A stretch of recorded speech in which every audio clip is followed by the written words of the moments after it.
এই দালাল বলে সর্বপ্রথমে লিবিয়া পাঠাবে, আর তারপরে ইতালি গেলে স্বপ্ন সফল হবে। ওই ঢাকা হতে দুবাই হয়ে যাবে লিবিয়ায়, আর তারপরে বোটে ইতালি, এই পথ সহজ হয়। অনেক দেশের কথা বলে দেখায় প্রলোভন, এই বাহাদুর ইতালি যাবে ভাবিল তখন। আর মাতা পিতাও সকল শুনে সম্মতি জানালো, প্রথমেই বাহাদুরের পাসপোর্ট করতে দিল। চাষের জমি সোনা দানা বিক্রি করে দেয়, মহাজনের কাছ থেকে চড়া সুদের ঋণ নেয়। কষ্ট হলো দালালের চাহিদা অনুসারে, আর টাকা দিয়ে প্রহর গণে দিনের পর দিন ধরে।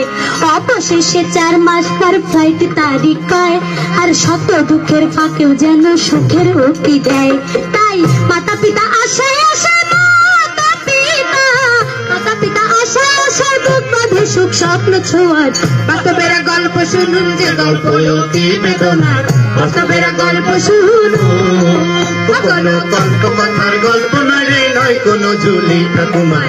বাস্তবের গল্প শুনুন, যে গল্প অতি বেদনার। বাস্তবের গল্প শুনুন। বাহাদুরের কাঙ্ক্ষিত সেই মহেন্দ্র খন এলো, আর দালাল স্বজনেরা সবাই বিমান বন্দরে গেল।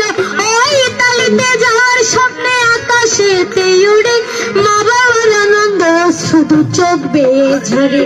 এদিকেতে বাহাদুরের বিধি বুঝিবাম, হয়তো আর পাবে না কারো স্বপ্ন আশার দাম।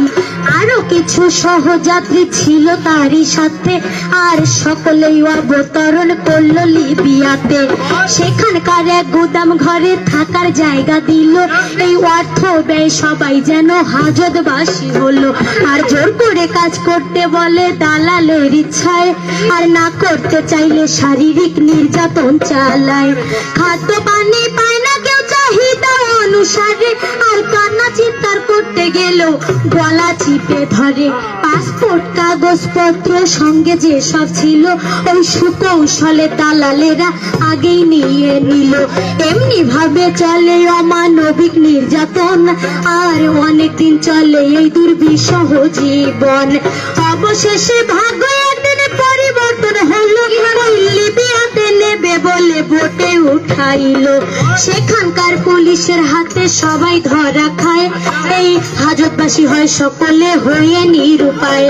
আর অনেক কষ্টে IOM এর তথ্য জানতে পেল, আর তাদের উদ্ধার করার জন্য আকুতি জানালো।